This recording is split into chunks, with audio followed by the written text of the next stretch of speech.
Good morning student. आज हम पाठ 15 पन्ना का त्याग पढ़ेंगे। पिछली कक्षा में हम पढ़ चुके हैं कि चित्तौड़ के महाराणा संग्राम सिंह की मृत्यु के बाद वहाँ के राज्य में अराजकता फैल चुकी थी और उनके बड़े पुत्र भोजराज की मृत्यु हो गई और विक्रम सिंह जो उनका दूसरा बेटा था उसका राज्य तिलक किया गया और छोटा बेटा उदय सिंह था जिसकी लालन पालन पन्नाधाय करती थी। उसी राज्य का एक दासी पुत्र बनवीर जो साजिश के दौरान वह दोनों राजकुमारों को मारना चाहता था और राज्य हथियाना चाहता था। उसी की तैयारी में उसने एक षड्यंत्र रचा और उस षड्यंत्र के दौरान नाच रंग का आयोजन करवाया जिसमें दोनों राजकुमारों को बुलाया गया और उन्हीं योजना के अंदर उसने विक्रम सिंह को धोखे से मार दिया और उदय सिंह को नहीं मार सका क्योंकि उदय सिंह के ऊपर पन्नाधाय ढाल बनकर छाई हुई थी। इस कारण वह उसे मार नहीं सका। उसी के आगे का पाठ आज हम पढ़ेंगे। हाँ, उसकी योजना थी कि नाच रंग में लगी जनता को धोखे में रखकर वह दोनों की हत्या कर देगा और तब उसका मार्ग निष्कंटक हो जाएगा। निष्कंटक का मतलब बिना बाधा के, बिना विपत्ति के राह मिल जाएगी उसको कि दोनों राजकुमारों की हत्या कर देगा। लेकिन विक्रम सिंह तो उसे धोखे में आ गया और उदय सिंह को धोखे में नहीं रख सका क्योंकि उसकी देखरेख पन्नाधाय कर रही थी। वह उसके ऊपर ढाल की तरह थी जो उसकी सुरक्षा कवच थी, इसलिए वह उसे धोखे में नहीं फंसा सका। बनवीर भी जानता था कि जब तक पन्नाधाय है तब तक उदय सिंह को धोखे से मारना संभव नहीं है।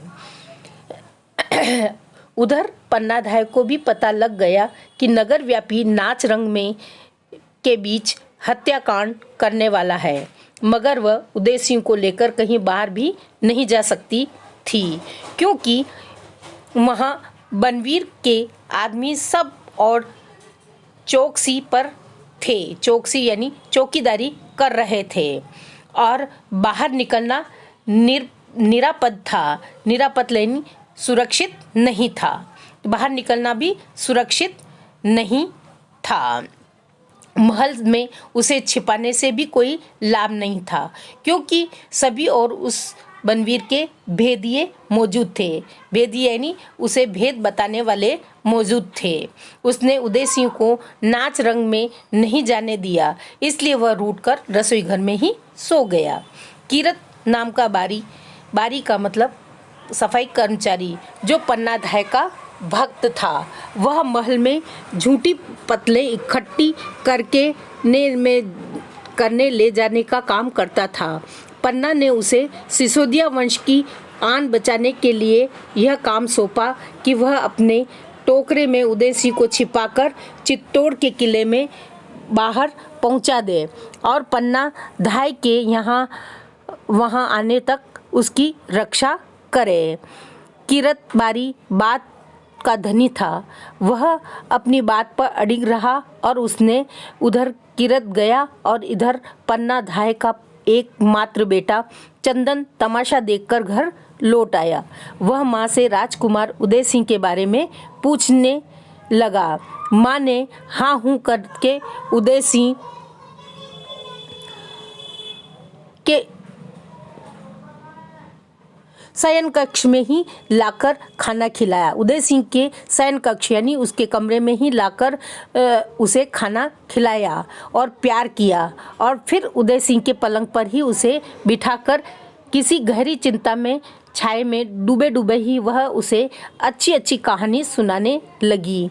माँ की ममता की छाती पर पत्थर रखकर वह सब कुछ कर रही थी कि माँ की कठोर छाती करके वह अपने बच्चे चंदन को कहानियाँ सुना रही और उसे प्यार कर रही थी, जो दुनिया की कोई भी माँ नहीं कर सकती। राज की रक्षा पर, राजवंश की रक्षा पर, चित्तौड़ के गौरव की रक्षा पर, सत्य और निष्ठा की रक्षा पर आज ये माँ अपनी ममता की कठोर परीक्षा देने वाली थी। अबोध चंदन माँ के दुलार की छाया में शीघ्र निद्रा मग्न हो गया कि नींद में सो गया। ऐसी नींद सो गया कि उस नींद का सवेरा आज तक नहीं हुआ। थोड़ी देर में षड्यंत्री हत्यारा बनवीर विक्रम सिंह ने खून में से रंगी तलवार लेकर उदय सिंह के कक्ष में घुसा। उसके कमरे में तलवार लिए आया और पन्ना से कड़क कर उसे धिक्कारा, फटकारा, मगर राज के नशे में पागल वह दुष्ट ने अट्टहास करते हुए कहा, पन्ना, आज हमारी भवानी मुझ पर प्रसन्न है। उसने अट्टहास यानी जोर से हंसते हुए कहा कि पन्ना, आज भवानी मुझ पर प्रसन्न है, कि माताजी आज मुझ पर प्रसन्न है। इस तलवार की धार पर सिसोदिया वंश की दोनों पुत्र का खून अब एक होने वाला है। एक पुत्र को तो मार दिया और दूसरे पुत्र को मारने वाला हूँ। दोनों का खून एक हो जाएगा। आज तो उदय सिंह को मेरे हाथ से नहीं बचा सकेगी। एक बार माँ की ममता ने सिर उठाया कि माँ की ममता जोर से बोली और ललकारा। उसके सामने गिड़गिड़ाई नहीं और बोली, अरे नीच पातकी यानी पापी, अबोध बालक की हत्या करके तू क्या बहादुरी बखानेगा कि एक छोटे बालक, अबोध यानी छोटे बालक जो कुछ भी नहीं जानते, उसकी हत्या करके तू अपने आप को वीर बताता है। तू उदय सिंह की हत्या न कर, मैं उसे लेकर कहीं दूर चली जाऊंगी। कुछ तो दया कर। मगर बनवीर का अट्टहास सुनकर उसका क्षत्रित्व जाग उठा। फिर वह उसकी बात सुनकर वह फिर हंसने लगा। तब उसका क्षत्रित्व यानी क्षत्राणी धर्म जाग उठा और वह कटार लेकर बनवीर पर टूट पड़ी।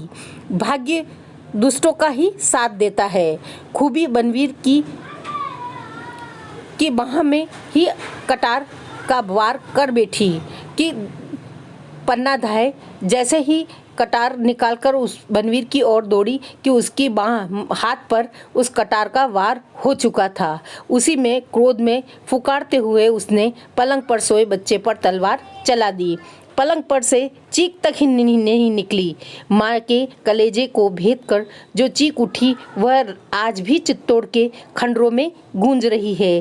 कि बच्चे की तो आवाज़ नहीं निकली, लेकिन माँ के मुंह से जो चीख निकली वो आज भी चित्तौड़ के खंडरों में गूंज रही है। माँ के मीठे दुलार में सोया हुआ चंदन आज तक भी उस दुलार की छाया में ही सोया हुआ होगा। खूबी जीजी आगे कुछ कह नहीं सकी। उसका गला भर आया, आंखों में आंसू झर रहे थे। खूबी की आंखों में भी तर हो गई।